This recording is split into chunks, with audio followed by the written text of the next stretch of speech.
Un Américain sur le podium pour la première fois, Greg LeMond, vainqueur du Tour 86 devant Bernard Hinault et le Suisse Zimmermann. Ce fut une très belle épreuve. Des troupeaux de rennes entiers abattus en Laponie suédoise, c'est une conséquence de la catastrophe de Tchernobyl. Les animaux avaient été fortement contaminés. Après la Côte d'Azur, la Drôme, où les incendies de forêt ont déjà détruit 600 hectares et le vent s'est levé.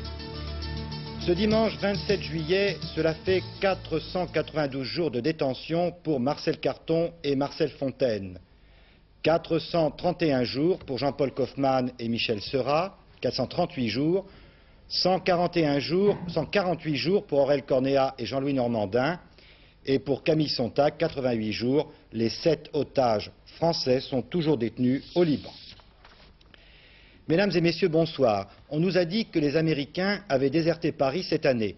Il y en avait au moins un cet après-midi sur les Champs-Élysées, un Américain qui n'est pas passé inaperçu. Greg LeMond, vainqueur du Tour de France sur le podium, écoutant l'hymne américain, cela ne s'était jamais vu. Greg LeMond a emporté devant Bernard Hinault et le Suisse Zimmermann. La dernière étape a été gagnée, comme celle d'hier, par l'Italien Bontempi. Et pour être complet, n'oublions pas Maria Canins, l'Italienne, qui a remporté le 3e Tour de France féminin. Alors sur l'arrivée du Tour, le commentaire de Thierry Blanco.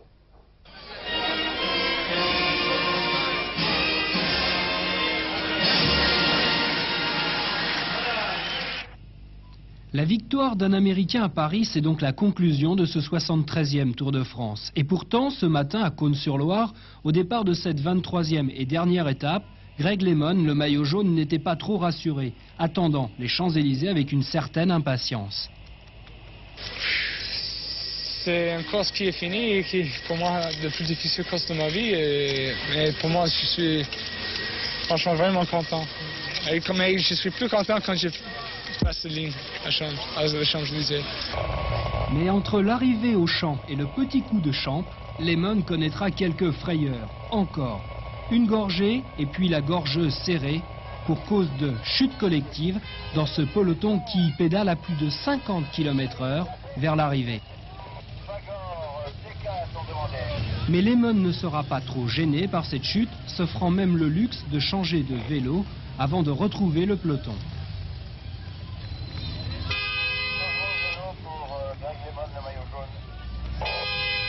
Ce sera ensuite la voie royale, celle qui mène à une gloire certaine, et le premier du classement général, recevant même l'hommage du Premier ministre. Dès lors, Greg LeMond fait la course en tête sur les Champs-Élysées, mais c'est l'Italien Guido Bontempi, vainqueur hier, qui remporte un 3e succès dans ce Tour 86, qui restera comme le premier à avoir couronné un coureur américain. Voilà, Greg LeMond est avec nous ce soir. Bonsoir Greg LeMond, Gérard Rolls aussi.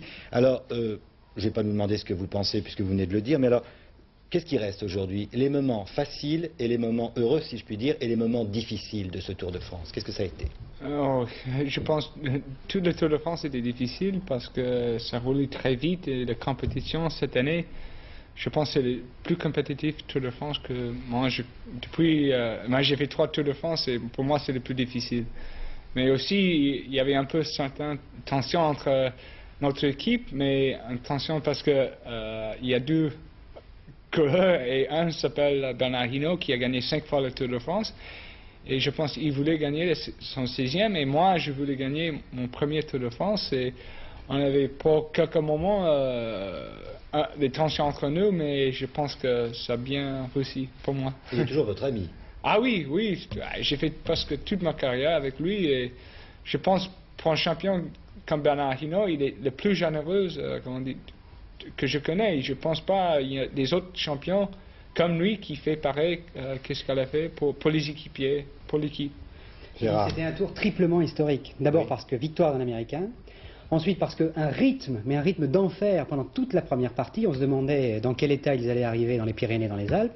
Et puis troisièmement parce que pour la première fois, on avait 2 coéquipiers capables de gagner un tour et 2 coéquipiers, les rivaux d'eux-mêmes, dirait Marivaux. Alors la grande question en fait, Greg, c'est pas tellement la brouille entre Hinault et vous, c'est la non-compréhension. C'est vrai qu'à un moment, vous ne vous êtes plus parlé. Non mais... Oui, Oui mais... Non mais... On a parlé mais pas comme avant, pas comme des amis, un peu comme des rivaux. Parce qu'il y avait, après l'Alpe d'Huez, moi j'ai pensé que le Tour de France était fini. Et lui, il y a quelqu'un à chacun son tour a posé la question, est-ce que c'est fini le Tour de France? Bien sûr non, il y a des jeux pour attaquer et puis il y a la contre-la-montre. Et il y avait des moments que moi j'ai pensé, moi j'avais envie de gagner le dernier contre-la-montre pour prouver que je mérite cette victoire. Vous êtes américain, est-ce que vous pensez qu'aux États-Unis on sait que vous avez gagné le Tour de France et qu'on est très satisfait? Oui, je pense, mais je ne sais, c'est pas aussi grand qu'ici en France, mais je pense avec la télévision CBS et il y a les autres ABC et NBC qui a suivi le Tour de France et puis les journaux. Vous voulez savoir comment vous êtes apprécié à New York? Vous voulez savoir? Regardez, c'est notre correspondant qui à New York. Greg LeMond, comment vous l'appelez? L-E-M-O-N. Non, vraiment pas. Qui c'est? Greg LeMond. C'est pas le type qui fait du vélo? Un coureur? It's in the Tour de France. Vous voyez, on sait qui c'est. Greg LeMond, non, je le connais pas, personnellement. Mais le Tour de France, c'est une course cycliste. Greg LeMond? No. C'est un coureur, hein? Il a fait le Tour de Paris, non? En gros, moins d'un Américain sur deux pris au hasard dans les rues de New York connaît Greg LeMond. Qu'est-ce que vous en pensez?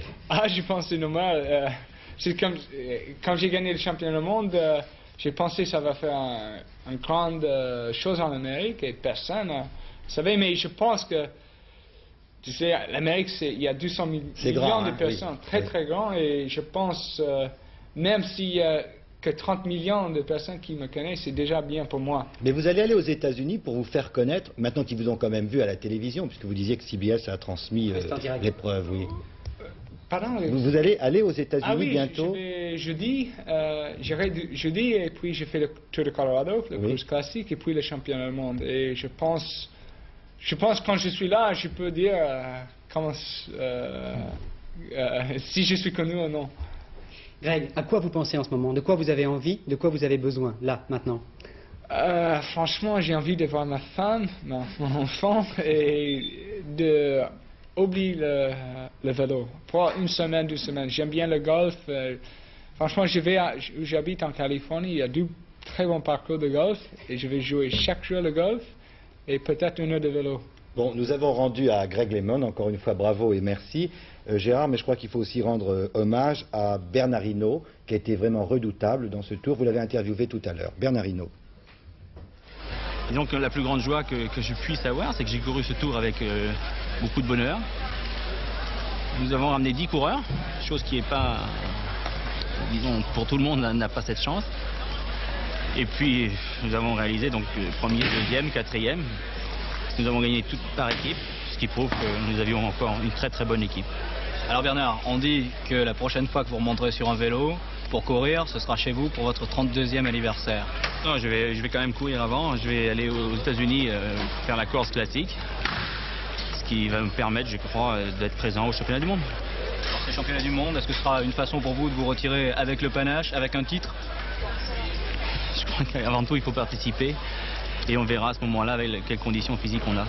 Bernard, dans un avenir plus lointain, qu'est-ce que vous allez mettre sur votre passeport? Ex-coureur cycliste, PDG? On verra. Peut-être relations publiques, peut-être paysan, encore que ce sera plus ma femme que moi. Je pense que peut-être casse-pied, on ne sait jamais. Les incendies de forêt maintenant. Sur la Côte d'Azur, c'est l'heure du bilan, un bilan très lourd qu'il s'agit de chiffrer, et ce n'est pas facile. C'est aussi l'heure des questions. Comment prévenir ces incendies et comment mieux lutter pour éviter leur propagation? Mais si c'est terminé sur la côte, c'est maintenant le département de la Drôme qui est touché par le feu. 600 hectares déjà ravagés et le vent qui n'arrange pas les choses. Sophie Davant. 600 hectares de pins ont déjà été ravagés par l'incendie qui s'est déclaré hier dans la vallée de Gervanne. Plusieurs fermes ont dû être évacuées. Une centaine de pompiers et 4 Canadair tentent actuellement de venir à bout des nombreux foyers. Des moyens encore insuffisants, le relief très accidenté complique la tâche des sauveteurs. Sur la Côte d'Azur, c'est à la fois l'accalmie et l'heure des bilans. Près de 7000 hectares dévastés, 3000 dans les Alpes-Maritimes, 4000 dans le Var, les massifs du Tanneron et de l'Esterel. L'un des plus beaux littoraux complètement dénudé. Garrigues, pins, mimosas, tout a disparu. Un désastre écologique, mais aussi des dégâts matériels considérables. C'est le village d'Aise qui a payé le plus lourd tribut. 2/3 de la commune sinistrée, 12 maisons détruites, 14 millions de francs de dégâts immobiliers, mais surtout une victime.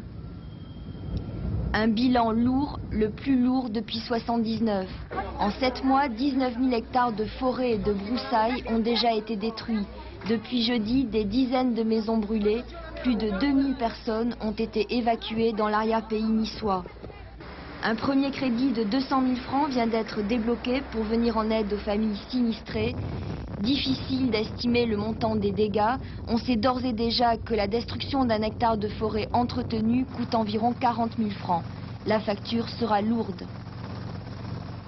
Conséquence inattendue de la catastrophe de Tchernobyl en Laponie suédoise, dans le nord du pays, il faut abattre des troupeaux entiers de rennes, car les animaux ont été fortement contaminés. La Suède a été très touchée.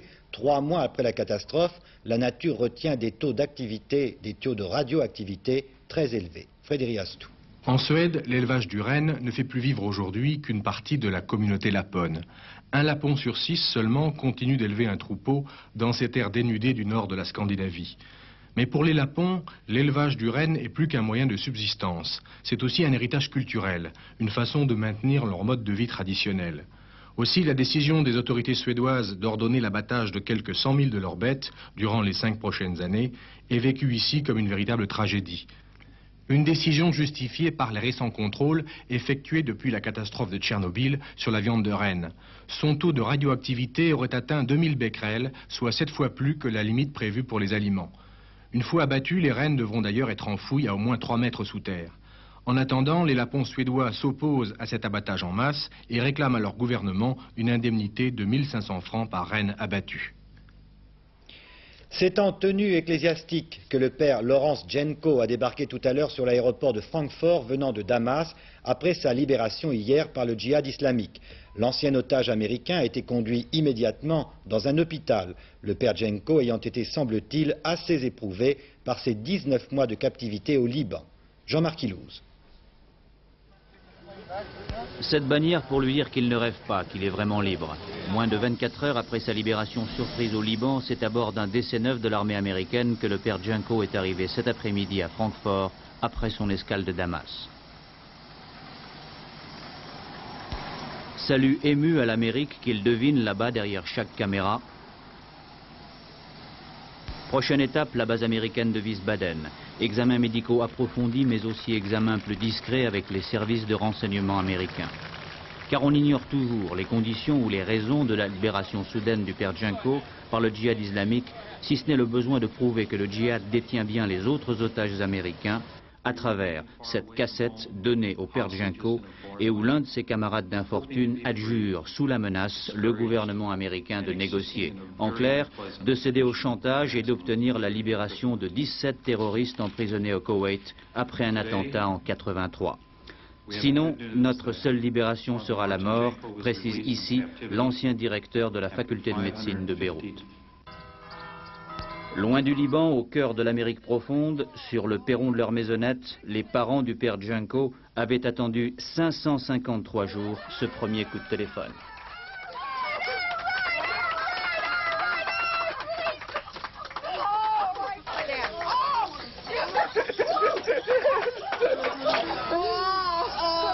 We're going tomorrow.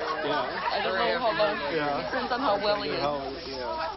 Initiative nouvelle du roi du Maroc, Hassan II démissionne de la présidence du sommet arabe, façon de répondre aux critiques sévères de certains pays arabes après sa rencontre d'Ifrane avec Shimon Peres.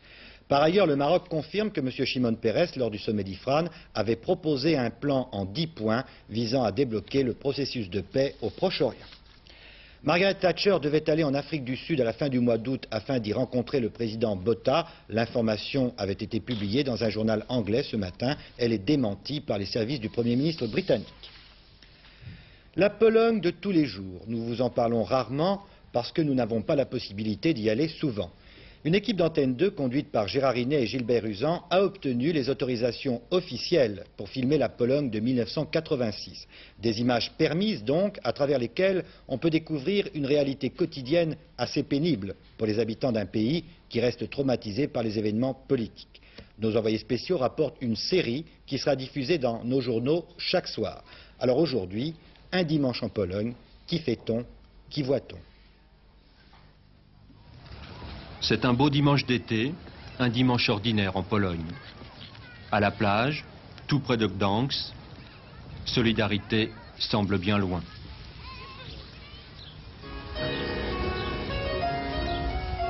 À Varsovie, chez Chopin,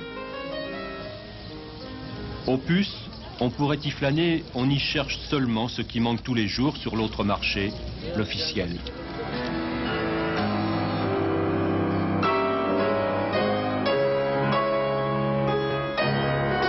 Pèlerinage,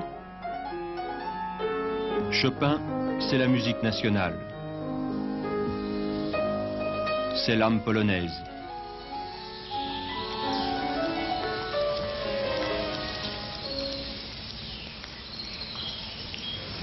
Et encore la débrouille. Et vous pensez la vendre là, cette voiture? Raczej nie sprzedacie dzisiaj, czy... Chyba nie, Je pense pas. trop cher. Za drogo? Chcecie? Nie za drogo, ale nie ma kupca w ogóle.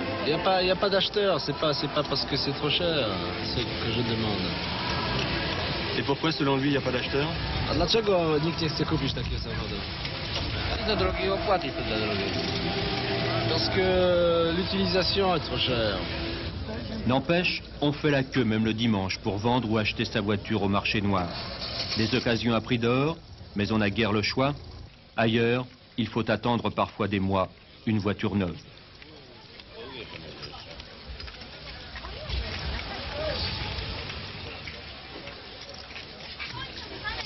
Et bien que tout soit sous surveillance, le pouvoir tolère ce marché parallèle, sorte de soupape de sécurité. Et comme on laisse dégazer les pétroliers au large de la Baltique, contre quelques devises, l'eau est polluée, alors on tourne le dos à la mer. Là, c'est la baignade qu'on interdit. À partir du 1er août, les prix de la viande rationnée en Pologne vont augmenter de 8%. À côté du marché officiel, il y a le marché noir. Ce sera le thème du reportage de demain sur la Pologne de Gérard Rinet et Gilbert Uzan. Politique française, Georges Marchais sur Radio Monte-Carlo, aujourd'hui, donnait son point de vue sur ce qu'on appelle l'accroc du 14 juillet, c'est-à-dire le refus du président Mitterrand de signer l'ordonnance sur la privatisation.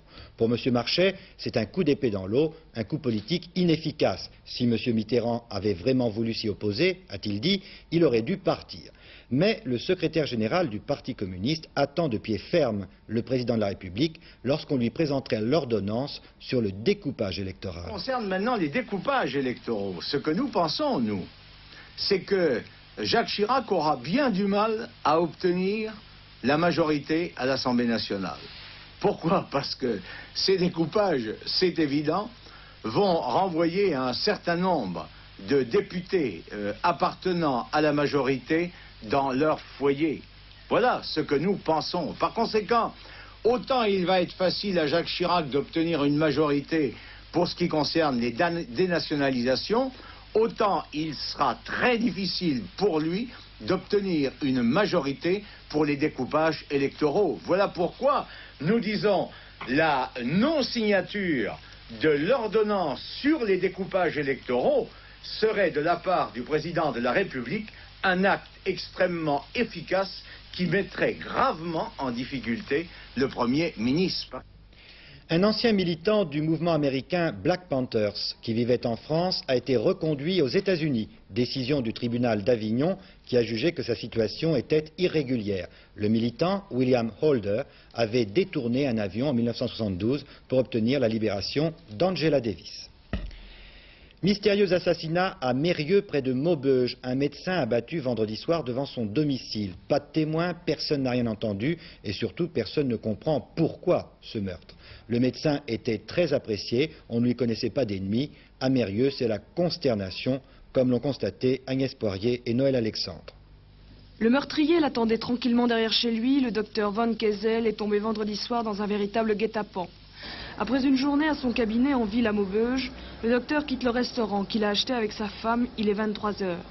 Mais au moment où il gare sa voiture, on le menace avec une 22 long rifle. 2 coups partent. Blessé à la tête, Jean Van Kessel tente de s'enfuir. Le meurtrier l'achève. Les voisins n'ont rien vu, rien entendu, et tous ceux qu'il connaissait sont encore sous le choc. J'étais une figure de merveilleux quand même. Bon, mais quand on organisait ici un parcours du cœur, tout ça, on le prenait à chaque fois avec nous.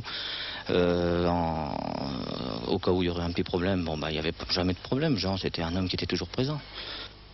Vengeance professionnelle, crime passionnel, l'enquête est entre les mains des gendarmes de Maubeuge. Une seule certitude, le meurtrier connaissait parfaitement les habitudes du docteur Van Kessel.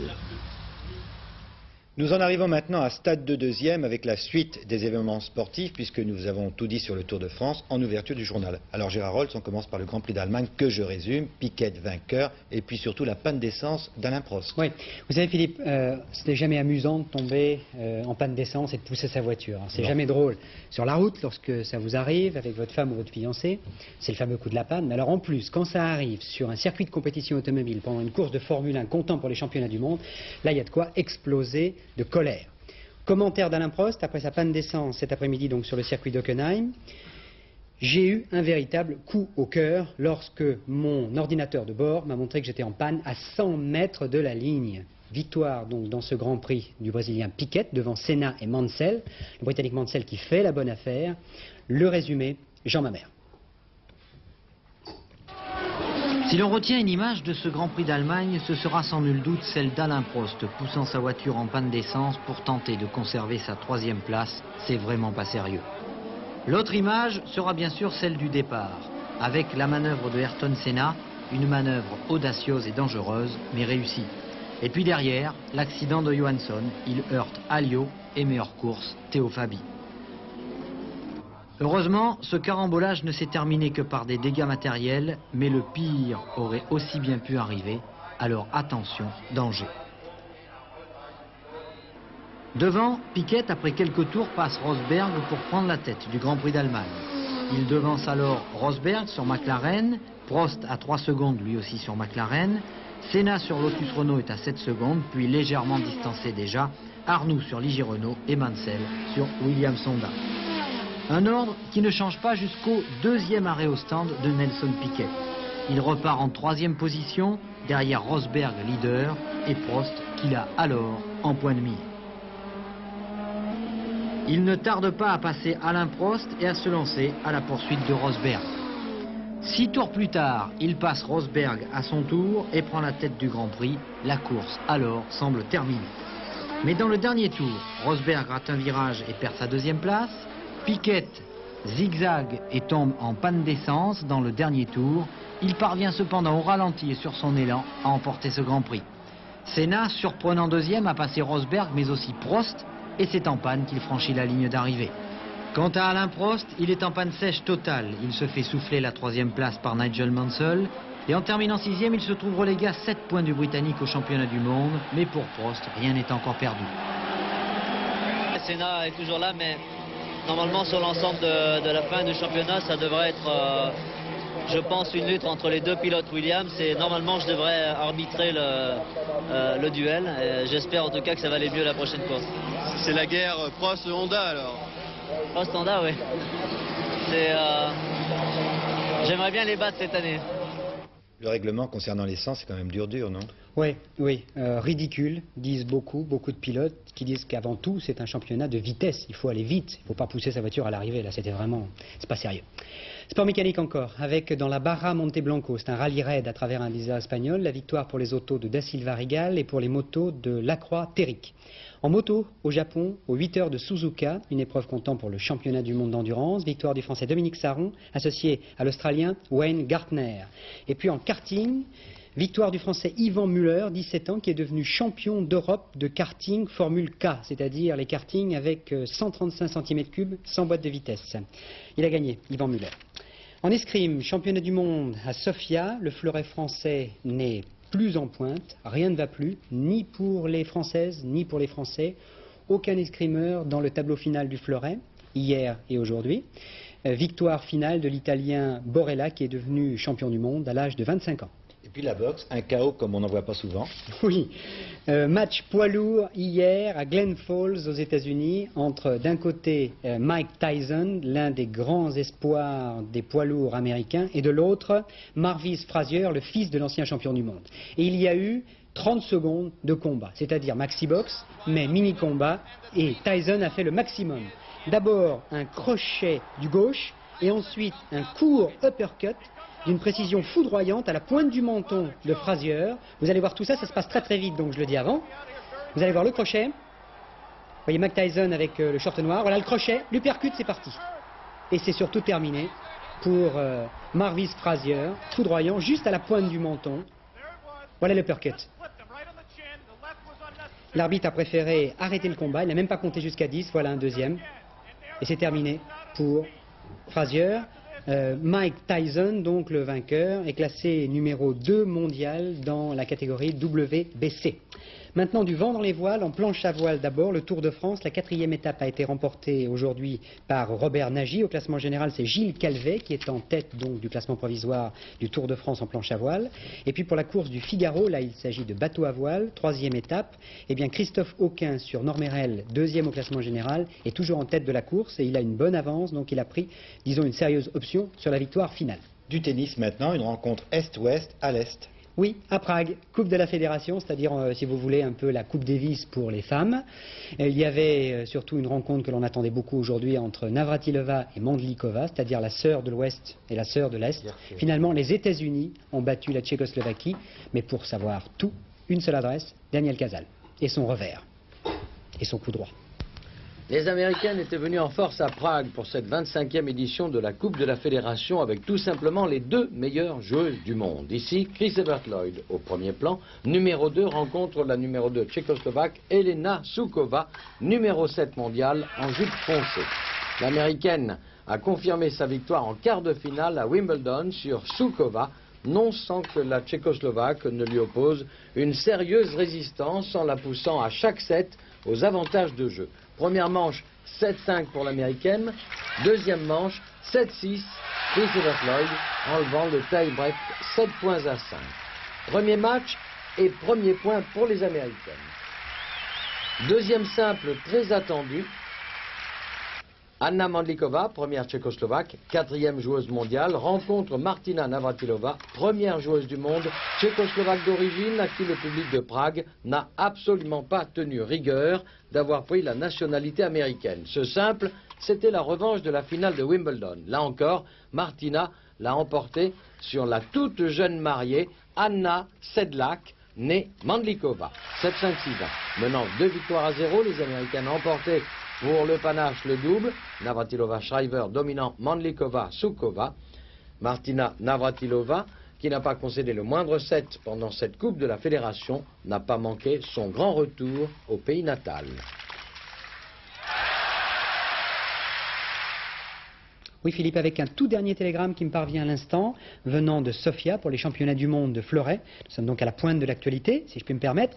L'Allemande de l'Ouest, Anja Fichtel, a remporté le titre de championne du monde de fleuret féminin ce soir, en battant en finale sa compatriote Sabine Bao, 8 touches à 3.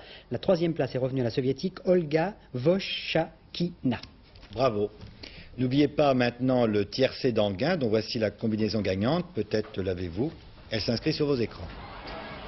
Il fallait jouer le 11, le 7 et le 15 qui rapportent dans l'ordre 452 francs 50 et dans un ordre différent 90 francs 50 pour 5 ans. C'est ce qu'on appelle un petit tiercé. Nous passons maintenant à la météo, Alain Chauffour. Eh bien, demain c'est le grand chaud du chaud. En effet, il va faire très beau et surtout très chaud. On va atteindre des maximales de 32 degrés. Ça, on va voir ça tout à l'heure sur la carte des températures. Tout de suite, la photo satellite prise aujourd'hui à 12h30, ce qui fait 14h30 heure d'été. Regardez bien, toutes ces perturbations qui sont toujours dues à la dépression située au nord de l'Angleterre, elles vont descendre toujours, elles arrivent sur les côtes de la Manche. C'est le même scénario depuis quelques jours et atteindre également la pointe de la Bretagne. Ce qui va donner pour demain. Regardez la carte du temps prévue pour demain. Voilà, cette zone perturbée, toujours la Bretagne, avec quelques petites éclaircies. Une zone toujours très nuageuse et très couverte sur les côtes de la Manche. Et puis cette zone va peu à peu arriver dans l'après-midi sur les Pays de la Loire, sur la Touraine, le bassin parisien et le nord de la Picardie, provoquant même dans la fin de l'après-midi des orages et quelques ondées locales. Partout ailleurs, vous le voyez, c'est un très beau temps, avec un petit peu de temps couvert sur la Corse, mais rien de vraiment méchant. On regarde maintenant les températures. Je vous le disais, il va faire très chaud demain, certainement une des journées les plus chaudes du mois de juillet. Il était temps. De 19 degrés à Brest jusqu'à 30 degrés à Strasbourg et à Mulhouse, c'est pour la partie nord, 27 à Paris quand même demain. Il fera 29 à Bordeaux, 29 également à Biarritz, et je vous le disais, les maximales, les voici, 31 à Nîmes, 32 également ici à Perpignan et 32 à Montélimar. Très beau, très chaud. L'éphéméride enfin pour demain, nous serons le lundi 28 juillet. Le soleil se lèvera à 6h20, se couchera à 21h34. 3 minutes de soleil en moins pour demain, et c'est la Saint-Samson. Le dernier journal à 23h15 avec Jean-Claude Alanic. Demain, vous retrouverez Claude Sérillon. Bonne soirée à tous.